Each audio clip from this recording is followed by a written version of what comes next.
आइए इस बीच मोहम्मद जमशेद का रुख करते जो कि रेलवे ट्रैफिक बोर्ड के मेंबर हैं, सुनते हैं क्या कुछ कह रहे हैं मोहम्मद जमशेद। ये भूल है या उसमें कोई बाहर के तत्वों का उसमें कोई इन्वॉल्वमेंट है, ये सारी चीज़ें देखी जाती हैं। उसके साथ साथ और भी पैरेलल इन्वेस्टिगेशन चलते हैं। मैं आप लोगों की सूचना देना चाहता हूं कि वहाँ पे एक FIR भी GRP ने दर्ज करी है और उसमें जो धाराएं हैं उसमें धाराओं में 151 भी है और 154 भी है, 427 भी है, जिसमें होता है कि mischief causing damage to the damage और destruction of railway property, causing death by negligence, causing grievous hurt by act, endangering life और पर्सनल सेफ्टी, इन सारी धाराओं में FIR भी दर्ज करी गई है। तो ये सारे इन्वेस्टिगेशन पे भी आए। एक मिनट मिलन अभी लेता वहाँ पर चल रहा था, क्या कोई कम्युनिकेशन ड्राइवर या कंट्रोल रूम के बीच इस बारे में नहीं हो पाया है? एक मेंटेनेंस का काम चल रहा है वहाँ पर। देखिए, ये चीज़ भी इंक्वायरी में असरटेन होगी कि किस तरह का काम हो रहा था। जैसा कि आप कह रही हैं कि शायद हो रहा था, जो हम लोगों ने भी सुना है और कुछ वहाँ पे इक्विपमेंट भी देखे गए हैं। इसमें जो भी मेंटेनेंस का कार्य होता है, ये हमारे यहाँ पूरे मैनुअल्स हैं, हमारे यहाँ मेंटेनेंस के मैनुअल्स हैं, हमारे यहाँ ऑपरेशंस के मैनुअल्स हैं, हमारे यहाँ हर तरह के मैनुअल्स हैं जिसमें काम कैसे किया जाना है इंफ्रास्ट्रक्चर के ऊपर, उसके लिए पूरी एक विधि होती है, उसके कानून बने हुए हैं। तो ये भी देखा जाएगा कि अगर कोई काम ऐसा चल रहा था उसमें उन नियमों का पालन किया गया कि नहीं। अभी थोड़ी देर पहले जब आप इस बारे में बात कर रहे थे, आपने कहा कि कुछ ऑडियो क्लिप भी मिले हैं। वो ऑडियो क्लिप क्या है सर, थोड़ा इस बारे में? ऑडियो क्लिप हम लोगों को प्राप्त नहीं हुए, लेकिन ऑडियो क्लिप जो मीडिया के माध्यम से हमने अभी देखे हैं और सुने हैं और व्हाट्सएप पे भी हैं, उसमें एक कन्वर्सेशन है जो ऐसा लगता है कि किसी रेल कर्मचारी और किसी मीडिया कर्मी के बीच में एक बातचीत हो रही है और उस बातचीत में ये कहा जा रहा है कि यहाँ पे काम हो रहा था और जिसकी वजह से नेग्लिजेंस थी। अब उसकी ऑथेंटिसिटी भी हम लोगों को देखनी पड़ेगी कि कौन लोग हैं, और जब इंक्वायरी होती है उस इंक्वायरी में कमिश्नर रेलवे सेफ्टी की ये एक जनसाधारण को भी एक नोटिस दिया जाता है कि कोई भी आदमी इस विषय में जो कुछ भी बताना चाहता है, बाहर का व्यक्ति भी बताना चाहता है, वो भी कमिश्नर रेलवे सेफ्टी के पास आकर अपना बयान दे सकते हैं।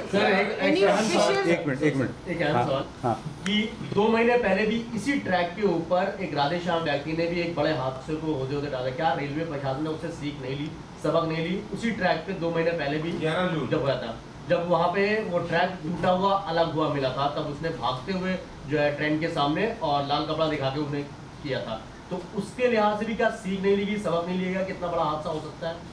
देखिए, आप जो बता रहे हैं, हमारे यहाँ पे जितना भी हमारा फिक्स्ड इंफ्रास्ट्रक्चर है, ये फिक्स्ड इंफ्रास्ट्रक्चर होता है जिसके ऊपर की हमारी रेलें चलती हैं, वो मूविंग इंफ्रास्ट्रक्चर होता है, रोलिंग स्टॉक। एक तो रोलिंग स्टॉक हो गया, दूसरा फिक्स्ड इंफ्रास्ट्रक्चर में सबसे बड़ा हमारे पास जो तंत्र है वो हमारा ट्रैक है। उसके साथ में हमारे पास ओवरहेड इक्विपमेंट होता है, जो ओवरहेड अलाइनमेंट होता है, और साथ में फिक्स्ड हमारे सिग्नल्स होते हैं। ये 3 चीज़ें फिक्स्ड इंफ्रास्ट्रक्चर होती हैं। इनका रेगुलर मेंटेनेंस होता है और रेगुलर मेंटेनेंस किया जाता है। इसमें फेलियर्स होते हैं, उन फेलियर्स के लिए ही प्रिवेंटिव मेंटेनेंस होता है, उसके शेड्यूल्स होते हैं, और इसमें हर तरह के सारे हमारे अधिकारी भी और इनका हमारा स्टाफ भी उनके अपने शेड्यूल के हिसाब से ही इंस्पेक्शंस किए जाते हैं। जहाँ तक रही बात ट्रैक की, तो उसकी तो डेली पेट्रोलिंग ही की जाती है देखने के लिए। कहीं भी जब इस तरह की कोई भी दशा देखी जाती है तो उसके क्या प्रिकॉशन लेने हैं, किस तरह से वहाँ पे उसको अगर अनसेफ कोई चीज़ दिखती है तो उसको कैसे रोकना है, परिचालन को कैसे रोकना है, इसके भी नियम है जो पूरे फॉलो होते हैं।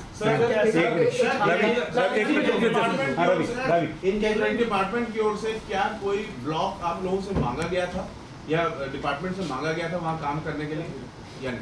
देखिए, इसमें मैं आपको प्रक्रिया समझाना चाहूँगा। बहुत आवश्यक है कि जैसा मैंने बताया कि जो हमारा फिक्स इंफ्रास्ट्रक्चर होता है और हमारा जो रोलिंग स्टॉक होता है, जो मूविंग इंफ्रास्ट्रक्चर होता है, इन सबके मेंटेनेंस के शेड्यूल्स होते हैं। जो हमारा रोलिंग इंफ्रास्ट्रक्चर होता है, जो मूविंग वाला होता है, जैसे लोकोमोटिव होते हैं और वैगन्स होते हैं, कोचेज़ होती हैं, इनका मेंटेनेंस शेड में जाके होता है। इनको ले जाया जाता है अपने शेड में, इनका पीरियडिकल ओवरहॉल होता है, इंस्पेक्शंस होते हैं। लेकिन जो फिक्स इंफ्रास्ट्रक्चर है वो वहीं रहता है, इसलिए नॉर्मल ऑपरेशंस के दौरान ही उनका मेंटेनेंस भी होता है, जिसके लिए स्लॉट्स दिए जाते हैं। और उसकी, जैसा मैंने बताया कि उसकी एक प्रक्रिया होती है। रोज़ ब्लॉक होते हैं, हज़ारों की तादाद में ब्लॉक्स होते हैं, ब्लॉक दिए जाते हैं। ब्लॉक, जैसा मैं बताया कि उसका एक पूरा प्रोसीजर है कि ये ब्लॉक यहाँ से यहाँ तक। ब्लॉक में और अनसेफ मूवमेंट पर डिफरेंस है। ब्लॉक होता है कि जहाँ पे एक शेड्यूल काम करना है, उसके लिए कितनी देर में वो काम होगा, आधे घंटे में होगा, 1 घंटे में होगा, 2 घंटे में होगा, उसके लिए लिखित में एक परमिशन दी जाती है। उस परमिशन के अंदर गाड़ियाँ रोक दी जाती हैं और वो काम होता है।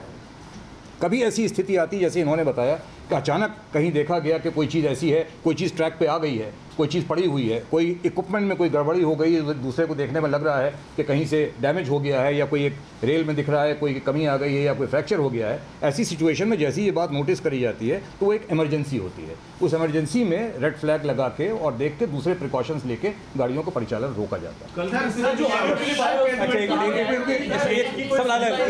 पीटीआई वाले क्या प्रिकॉशंस हैं? जस्ट प्ले एक minute PTI So what you're talking about certain precautions that are to be taken in case there is an emergency problem on the tracks. One, what are the precautions that are taken, and two, if the precautions were taken this time or not?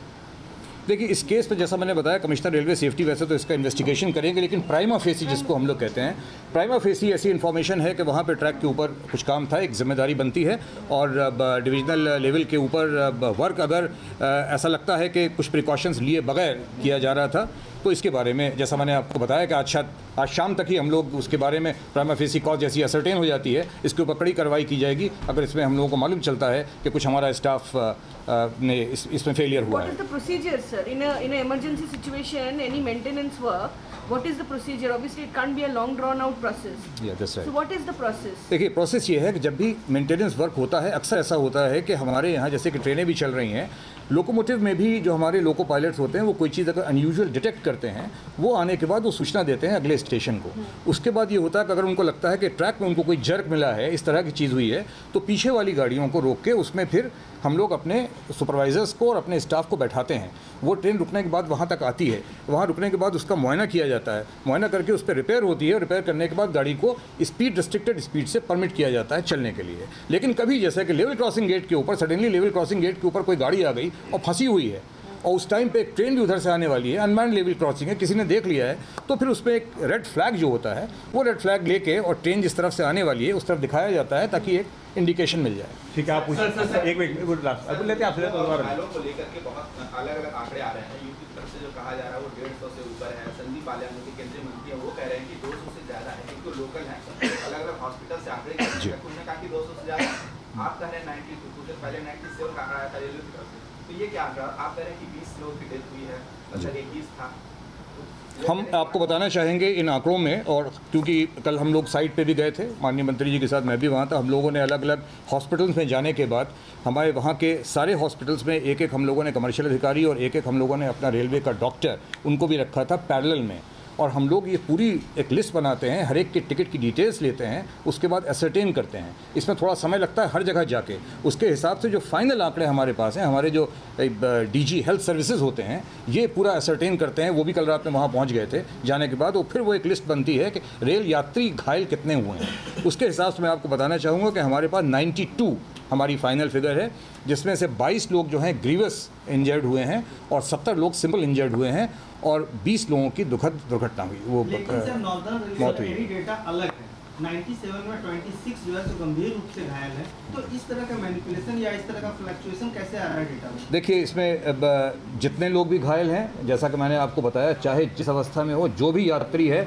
उसको मामूली से मामूली चोट भी लगी हुई है, तो ये हमारा पूरा प्रयास है कि हम उसको ले जाएं और बेहतर से बेहतर उसको हम नॉट ओनली सेवाएं देंगे मेडिकल की, बट उसके साथ में जो भी एक्स ग्रेशिया पेमेंट होता है वो भी कोई कंपनसेशन नहीं है, लेकिन वो भी दिया जाता है। वो हम लोग कर रहे हैं ढूंढ के, बल्कि हम लोग ये देखते हैं कि किस किस जगह पे। इसमें हम लोगों ने देखा फाइनली, आपको शायद 1 या 2 हॉस्पिटल मालूम होंगे, 7 जगह पे लोग हैं, इन सब लोगों की डिटेल्स हमारे पास आ गए। संजय एक जागरण से हमारे ब्यूरो जी। पूरे हादसे में जो मृतक हैं और घायल हैं उनको कंपनसेशन कितना मिलेगा? क्या ये ट्रेन के सारे पैसेंजर इंश्योर्ड थे? जी हाँ, जो आप जो एक ग्रुप नया इंश्योरेंस जो चला है ई टिकटिंग वालों के लिए, उस ई टिकटिंग वालों में भी मुझको बताया गया कि इसमें से काफ़ी लोगों के लगभग 40% लोग ऐसे थे जो ई टिकट वाले थे और जो इंश्योर्ड थे। तो एक तो वो इंश्योरेंस है, वो अलग हो जाता है। इसके अलावा रेलवे का अपना कंपनसेशन होता है इस तरह के केसेस में जहाँ पे भी चोट लगती है या दुखद मौत होती है। इसमें जो मैंने आपको बताया कि जो एक्स ग्रेशिया का जो पेमेंट होता है वो 50,000 है डेथ में, और 25,000 है ग्रीवस हर्ट में, और 5,000 है सिंपल हर्ट में। लेकिन इसको कल ही माननीय मंत्री जी ने, रेल मंत्री जी ने जब अनाउंस किया था, एनहांस ग्रेशिया किया था, 3.5 लाख रुपए किया था, 50,000 रुपये किया था और 25,000 रुपये किया था। इसका ऑलरेडी पेमेंट चल रहा है। मुझे अभी बताया गया है शायद 25 लाख रुपये ऑलरेडी डिस्ट्रीब्यूट हो चुके हैं। जैसे जैसे आइडेंटिफिकेशन हो जाता है और जो साथ वाले लोग होते हैं उनको ये एक्स ग्रेशिया दिया जाता है। ये क्लेम्स के एडिशनल है, क्लेम्स के एडिशनल है, ट्रैवल के एडिशनल। प्लेस हाँ मिलेगा जी जी बिल्कुल। जिसके एडिशनल है सर अभी तक ये आपका लास्ट हादसा क्वेश्चन होता है उसमें बड़े अधिकारी सबसे पहले बैठते हैं, लेकिन उन छोटे एम्प्लॉयज का क्या होता है, जैसे अभी ऑडियो क्लिप में आया गया कि वहाँ पर जेई की बात ही कोई नहीं सुनता था, कोई काम ही करने को तैयार नहीं था, रेड फ्लैग्स भी वहाँ पे नहीं लगाए गए थे।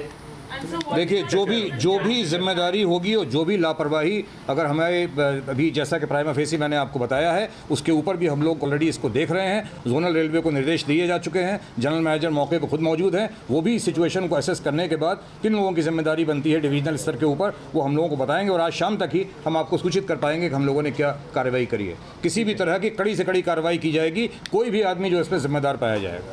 Thank you friends, thank you.